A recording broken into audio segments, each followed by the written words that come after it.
Hello everyone, hope you're doing well. Welcome back to the Road to Retiring channel. Today I'd like to do a video on PDD Holdings because I think the company is really interesting and has some fantastic outlook for the future in terms of what growth is expected.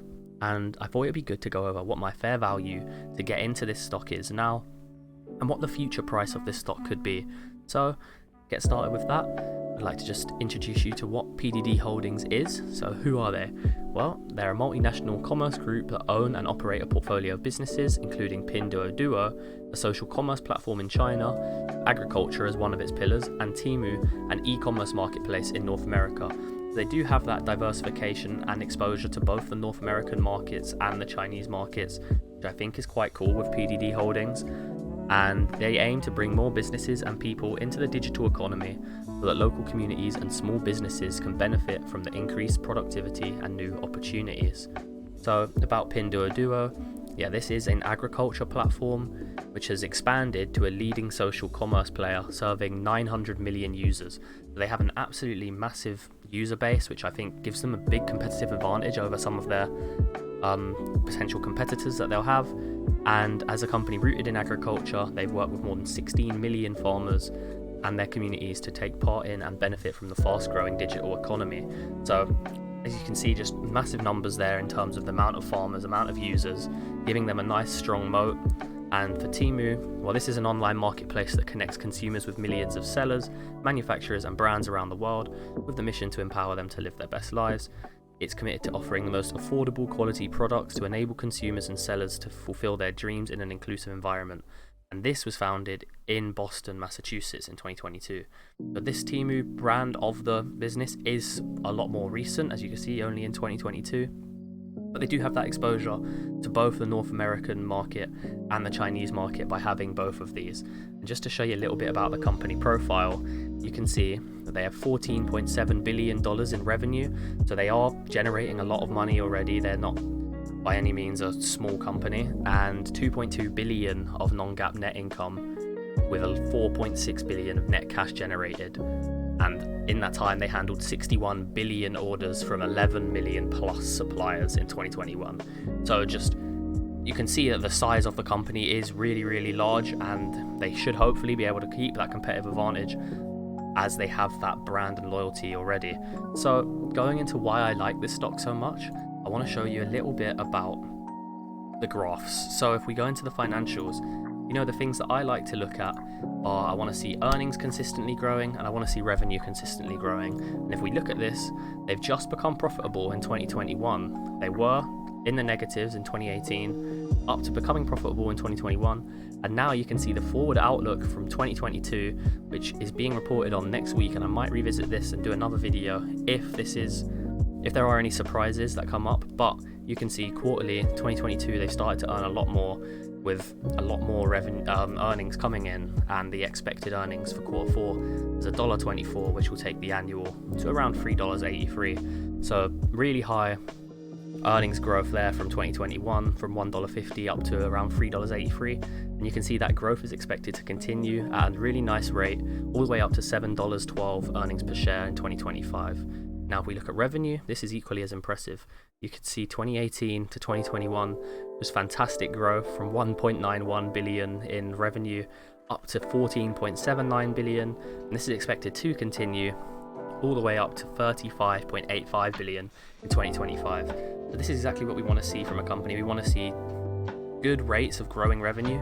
Now, the only thing with Pinduoduo is there's not a massive history with this. Obviously, it's only going back to 2018, so we don't have consistent years of growth, but in the years we have seen, they've done a pretty impressive job, and the outlook for future is also really, really impressive. And if they are able to perform to these levels, then it becomes very, very interesting. Now, along with earnings and revenue, I like to see consistent growth in the operating cash flow and in the equity. So if we look at operating cash flow, you can see this is up from 130 million in 2016 and consistently increasing really nicely up to, which was 4.46 billion in 2021, and over the trailing 12 months this is at 5.89 billion. So it's continuing to grow, and again, just really impressive growth rates there in the cash from operating activities. And in terms of equity, you look here, this again just growing at a really, really nice fast rate. you can see they now have 11.79 billion in 2021 in equity, and if we actually look quarterly, they've grown this so far in 2022 to 15.11 billion. So just again, super impressive growth in the equity that we can see going back to 2016, but we don't obviously have those years and years of growth to look at, as they only date back as far as 2016. So everything in terms of the growth rates we like to see are really strong, which is really lovely to see. But on top of this, we want to check the financial position of the company. Are they going to be in any financial trouble anytime soon? And if we look at the liabilities and we look at the long-term debt specifically, you can see they only have 2.3 billion in long-term debt. Now they have 4 billion in free cash flow, and on top of this, if we go to the overview, you can see they have 10.36 billion in 2021, this was, in cash. Just in cash, they've got 10.36 billion. So if you look at their debt and their financial health, their free cash flow and their cash are both way above their debt levels. This is really nice to see, and they're very financially healthy. On top of this, if we look at the assets over liabilities in the short term and the long term, assets over 10 billion more assets than liabilities in the short term, and in the long term their assets are very comfortably over their liabilities, and these long-term liabilities are also really low compared to anything short-term, so they'd be able to pay off all of these long-term liabilities with just under 20% of their cash. So really nice position financially.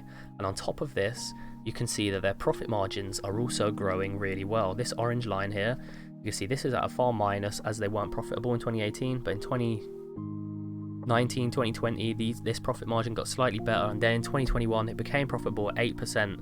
Now 8% is not amazing, but if we look at this graph here, the income statement, and we change it to quarterly, you can see it's continued growing. So this was the 8% in 2021, and now currently their profit margin in Q2 and Q3 of 2022 sitting around 28 and 29%. So the profit margins are growing really impressively, and this is exactly what can lead into this fantastic earnings growth that we're seeing here, alongside the revenue growth that is again projected really nicely for the future. So financially, they look really healthy. If we look at the statistics and we want to see that their management are investing funds efficiently, I like to look at return on invested capital. Typically, I like this to be above levels at 10%. And you can see quarterly, they've just been growing up and up, and now it's sitting way above that 10% benchmark that I like to look for. And it's a really nice trend of it just growing quarter on quarter really efficiently. And now, with their return on invested capital sitting at these levels at 29%, I feel really comfortable at those levels, and I think that the stock actually is really impressive. The only thing, that slight drawback for it, is just the years and how many years it's been available on the market. As we look at the price, you can see it's only been on the market since 2018, so we don't have that long history of growth to look at, that they keep performing for years and years, because they just haven't been around that long on the Nasdaq. So it would be really good to see these continue growing, and if we are able to see these growth rates, that would be amazing. Obviously they are in a hyper growth stage, as they've only just reached profitability. I'm going to go into what the potential value of this could be now. So looking at Pinduoduo, I put in my valuations. I've gone for the half analyst growth rate, as this is more in line with a realistic growth rate. I've gone for 33% with a price over earnings multiple of 11.5. Now if I show you the Pinduoduo price over earnings multiple, you can see that they're currently at 32.57.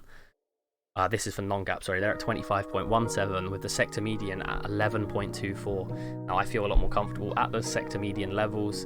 Now they might have a premium, as they are a really effective, they're having really effective growth, but I just feel a lot more comfortable at the sector median levels. But because of this, I've gone for that value around 11.5 for the price over earnings multiple with this 33% growth, and that would give us a fair value to try and buy into this company around $69.61 with a 2028 price of $136.97. So there is still some quite nice growth there. Now what you will notice is why this 33% is obviously quite high, but I have added 6% share dilution and a 20% margin of safety. I just want that extra safety with this company, as it hasn't been operating for the longest amount of time. I don't feel 100% comfortable, even though the financials and everything are really, really good when you look at them. Now, share dilution, I've gone 6%. This is high. If we look at how they've been issuing shares, they've been issuing them really aggressively. We get rid of price to earnings and price to cash flow from the graph. You can see from 580 million in 2016 all the way up to 1.26 billion in 2021. They've issued shares at quite an alarming rate, which is why I had to account for that issuance at 6%. But if we look quarterly, you can see it hasn't actually changed much from Q1 of 2021 to Q3 of 2022. They haven't really been issuing these, so this could easily become a lot closer to 1%, maybe even 0%, and that completely changes the price of earnings fair value, where it actually becomes at a fair value now with the 20% margin of safety. So depending on how you feel with the share dilution, that's going to impact this a lot. I'm going to go for 6% just in case they continue to issue shares at these rates we've seen in the past from 2016 to 2021. But if we do start to see them buying back shares, then I'll definitely get another video out on PDD, because it then becomes very, very, very attractive. Now, in terms of the price to sales, I've gone for the analyst estimate of 23% with a 5 price over sales multiple.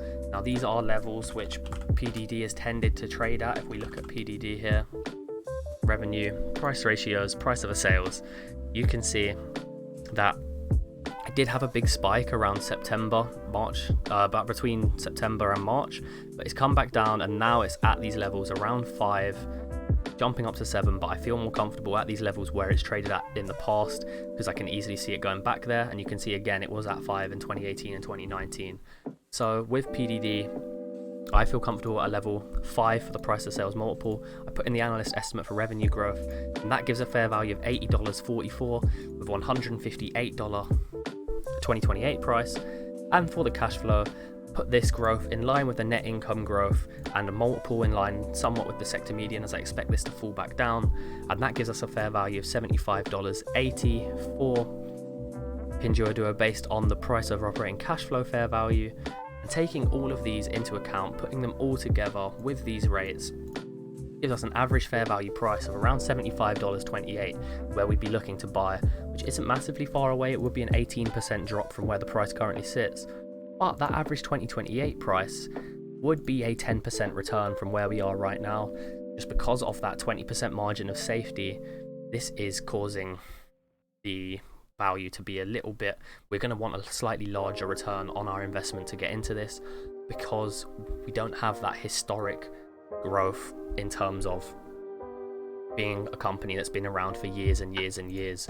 This company hasn't been on the market for a super long amount of time, which just means that we have to be a little bit more careful with the margin of safety. If we were to reduce this to the standard 10%, then the fair value is only a 7% drop away from where we'd be looking to get. I hope that you enjoyed that video, and we are going to be potentially revisiting this. There is an earnings report for Pinduoduo coming out early next week, and if anything comes out of that which potentially changes some of those values, if they do announce share dilution, if they say, look, we're buying back shares, this becomes minus 1%, suddenly the fair value is $105 and the 2028 price is $208.45, then it becomes very, very, very interesting. So look, I've been pretty conservative here, but I think you have to make sure that if you're going into an individual stock, you're really confident that it's going to be a nice price. And for me, that level is around $75.28 for Pinduoduo. But I can easily see it being a fantastic investment now. I mean, there's still a 10% return based on my 2028 predictions with a 6% share dilution, so it definitely could be great. We will revisit this if there are any changes or big announcements in that earnings report. I hope you enjoyed the video. Let me know down below if there are any other stocks you'd like me to talk about. And yeah, please drop the video a like and subscribe, and I'll speak to you in the next one. Bye guys.